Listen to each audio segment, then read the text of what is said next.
দর্শক, এ পর্যায়ে আমরা আপনাদেরকে একটু বাজারের পরিস্থিতি জানাতে চাই। যেহেতু এখন গ্রীষ্মকাল চলছে এবং বলাই যায় যে আমের বাজার জমজমাট। আমরা চুয়াডাঙ্গায় আমের বাজারের কি খবর সেটি জানবার চেষ্টা করছি। আমাদের সহকর্মী জিসান আহমেদ অপেক্ষা করছেন আমাদের জন্য। জিসান, আজ বাজারে আমের দরদাম কেমন দেখছেন এবং কি কি জাতের আম উঠেছে বাজারে সেটি জানাবেন। ক্রেতা বিক্রেতাদের প্রতিক্রিয়াও জানতে চাই দরদাম নিয়ে। বৃষ্টি, গত মাসের 16 তারিখ থেকে চুয়াডাঙ্গায় আম পাড়া শুরু হয় ম্যাঙ্গো ক্যালেন্ডার অনুযায়ী, এবং চুয়াডাঙ্গার যে বিখ্যাত আম অর্থাৎ যেটি সব থেকে প্রসিদ্ধ জনপ্রিয় সেই আম হচ্ছে হিমসাগর আম কিন্তু তার কয়েকদিন পর থেকে উঠতে শুরু হয়, এবং চুয়াডাঙ্গার বাজারে এখন আমরা দেখছি যে হিমসাগর আমের বেশ ভালো যোগান রয়েছে, সরবরাহ রয়েছে।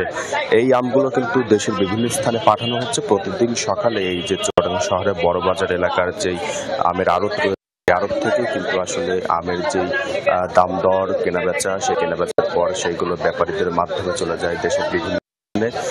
আর এই আমের চাহিদা আসলে হিমসাগরের যে বড় একটি চাহিদা সেটি কিন্তু যোগান দেয় এই চুয়াডাঙ্গার আম চাষিরা।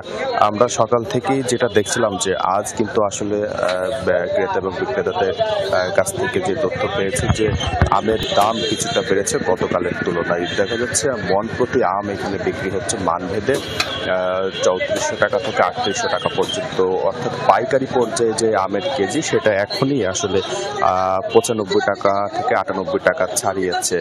একই সাথে কিন্তু আসলে খুচরা পর্যায়ে সে দাম আরো কিছুটা বাড়বে এবং বাড়াটাই স্বাভাবিক। সব মিলিয়ে আসলে যেই দামের পরিস্থিতি, ক্রেতারা যেটা বলছেন যে গত কয়েক বছরের তুলনায় কিন্তু এবছর আমের দামটাও বেড়েছে সব পণ্যের মতোই। সেই জায়গা থেকেই আসলে ক্রেতাদেরও যে দাবি, যে অভিযোগ দাম বেড়েছে, বিক্রেতাদের পক্ষ থেকে আসলে এই যে আম উৎপাদনের খরচ, এই খরচ বাড়ার কারণেই কিন্তু আসলে দামের এই তারতম্য দেখা যাচ্ছে। বৃষ্টি, ধন্যবাদ, আপনি জানাচ্ছিলেন বিস্তারিত করে।